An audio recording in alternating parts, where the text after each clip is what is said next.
Chapter 20. Enough to buy the product. It is not, saith the buyer, but when he is gone his way, then he boasteth. Proverbs 20:14.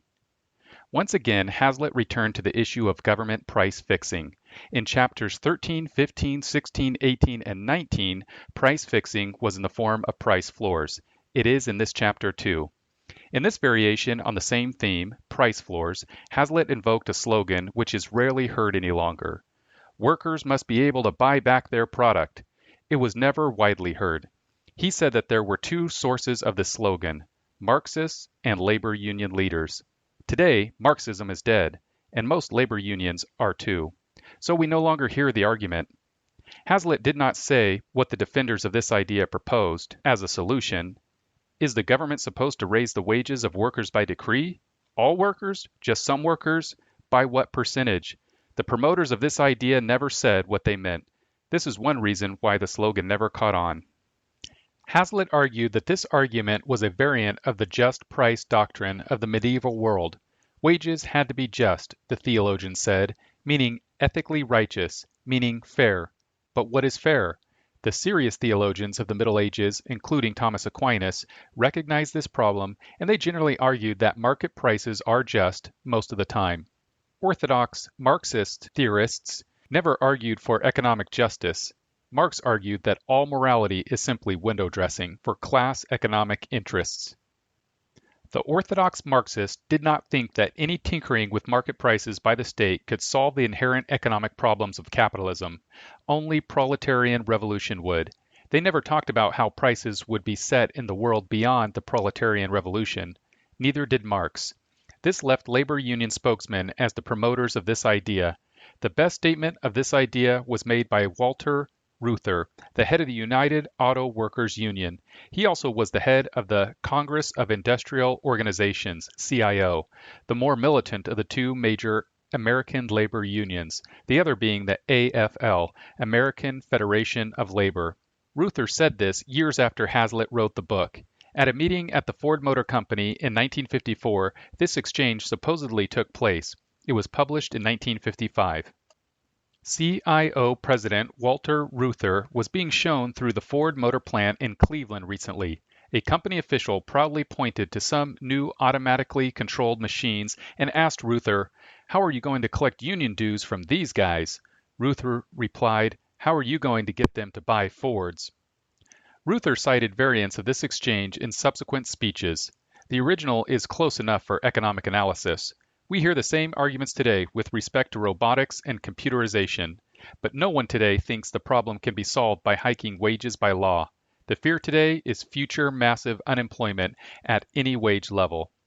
The analytical error of Reuther's comment comes from this fundamental idea.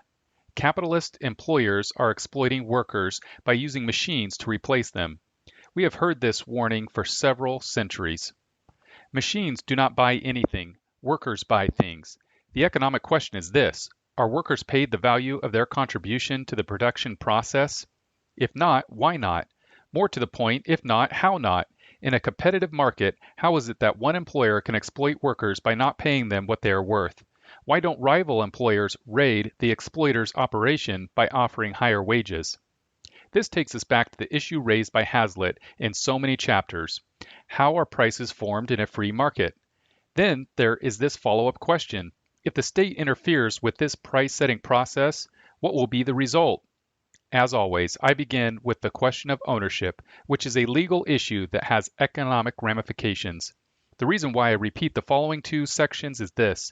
The error that Hazlitt was dealing with is the same one as before, namely a government-mandated price floor. 1. Owners. Review. One set of owners possesses money, business owners. They may also possess capital equipment, which includes land and buildings. They possess business plans. These plans involve hiring human laborers. Another set of owners possess the ability to deliver labor services. These people are eligible to rent out these services. A third set of owners will decide at some point whether to purchase goods and services that have been produced by a combination of business capital and labor services. They will determine retroactively which sellers prosper and which do not. All participants possess the legal right to bid. 2. Window. Review. The window is a product of society's moral, legal, and cultural traditions and institutions. This window is known as the free market. Those with money to spend, buyers of goods, work out arrangements with people who want to sell goods to buyers, buyers of money. In this system, people who hire workers seek to locate people who rent out these services at some price. Economic exchange always depends on an agreed upon price. Buyers compete against buyers, sellers compete against sellers. Only in the final stage of the hiring process does face-to-face bargaining take place. Would-be employer versus would-be employee. The prospective employer does not know how little money the prospective employee will accept, and the prospective employee does not know how much money the prospective employer will pay.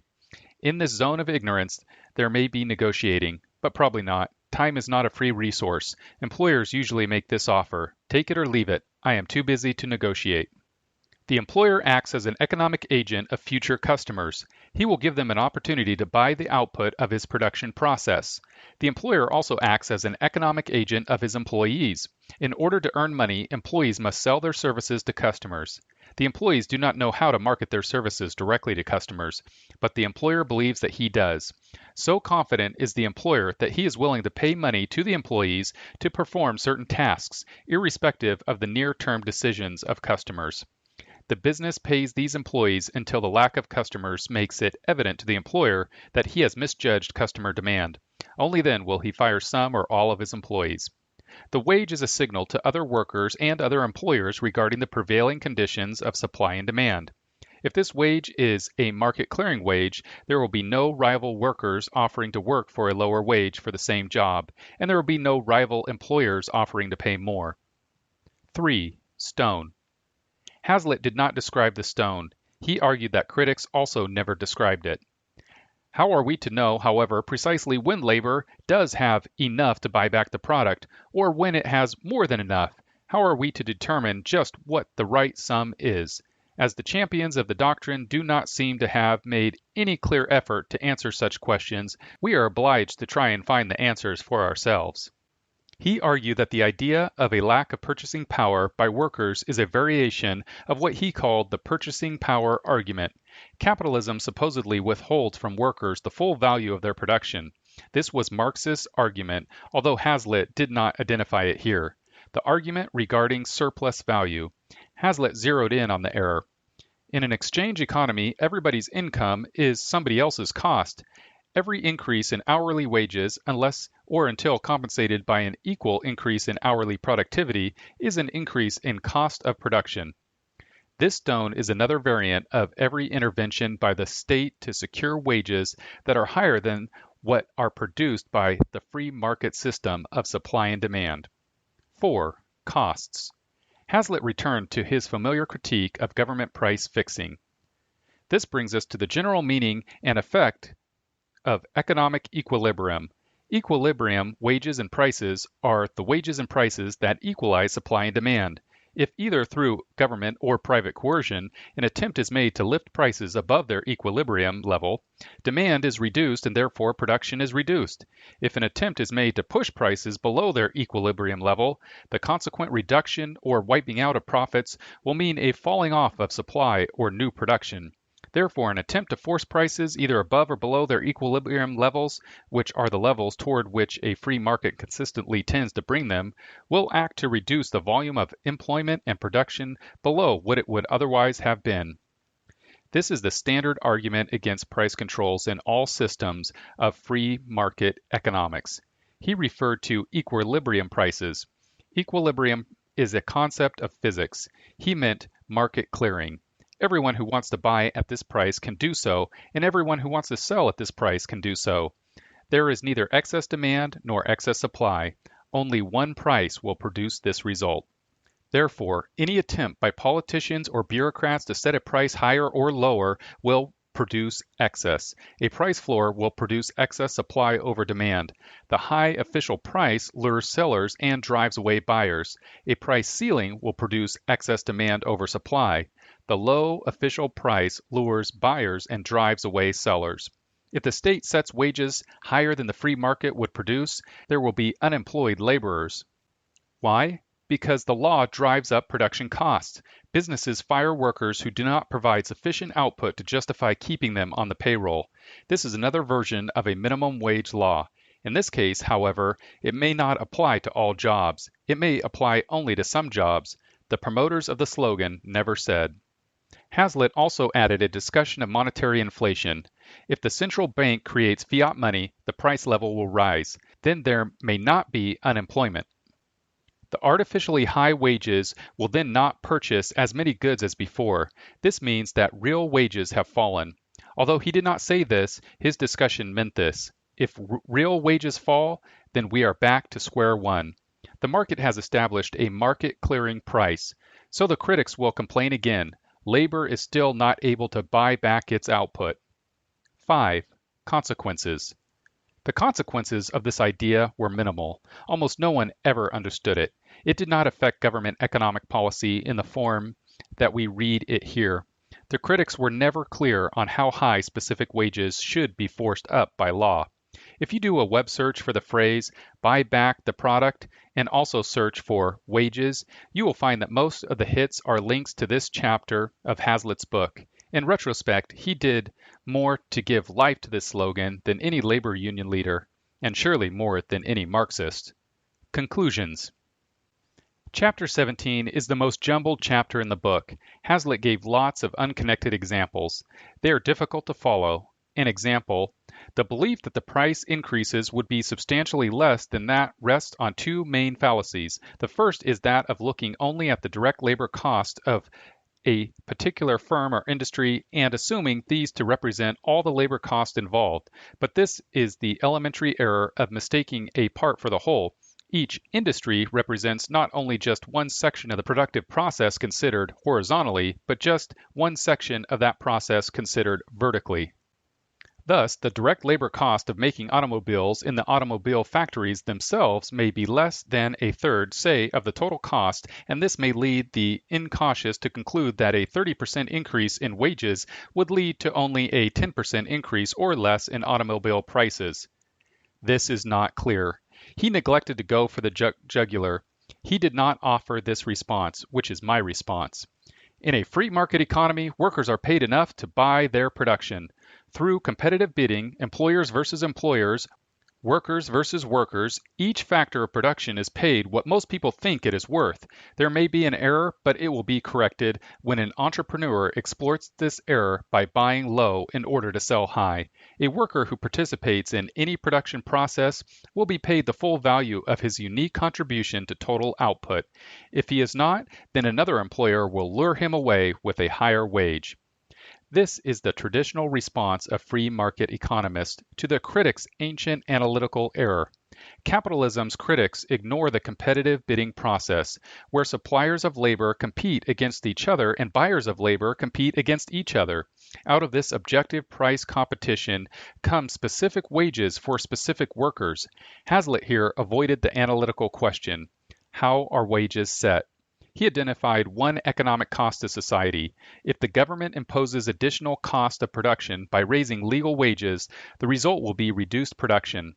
The wealth of society will decline, even though members of a specific government-favored group's income will increase. He repeated this argument in his chapters dealing with price controls, either price floors or price ceilings. It is a correct argument. It is an incomplete argument. The major social cost is not higher unemployment. The major social cost is the violation of property rights. If the government makes it illegal to make and accept bids, then it undermines private ownership. How? By undermining disownership. A bid to buy is a bid to sell, to disown. If you have no right to disown, then you are not a full owner. Here is the problem with this line of reasoning. He resorted to full employment to challenge the legitimacy of this argument. He does this in every chapter on government price fixing. This weakened the entire book. In this chapter, he was explicit in a way that he was not in earlier chapters. He rested his case for the best outcome on economic output alone. This is a moral judgment. He sneaked it through the back door. He stated this clearly in this chapter. In the next to the last paragraph, he wrote this. As to the price, wages, and profits that should determine the distribution of that product, the best prices are not the highest prices, but the prices that encourage the largest volume of production and the largest volume of sales. The best wage rates for labor are not the highest wage rates, but the wage rates that permit full production, full employment, and the largest sustained payrolls. The best profits from the standpoint not only of industry but of labor are not the lowest profits, but the profits that encourage most people to become employers or to provide more employment than before. My approach is fundamentally different. I do not begin with maximum economic output as an ideal. Why not? Because economic output is a result. I begin with judicial theology, the question of what is morally right. Economists should begin with ownership, not output. They should define best in terms of ethics and law, not economic output. They should start with private ownership, its obligations, its moral foundations, and its consequences. Economic analysis should begin with this issue: the legal system's criteria for linking human action with legal responsibility. Then it should trace the results of this legal order as they apply the principle of ownership/disownership in a world governed by scarcity. The free market economy produces the highest rate of production, full employment, and the largest sustained payrolls because of the private ownership of property. The free market's pricing system, which is the outcome of competitive bidding, is in turn the outcome of the biblical judicial principle of ownership/disownership. The profit and loss system of the economic sanctions is why the free market produces the best outcomes, as Hazlitt defined them. Hazlitt did not start with the legal system. Few economists do, but I do. He did not start with ownership. Few economists do, but I do.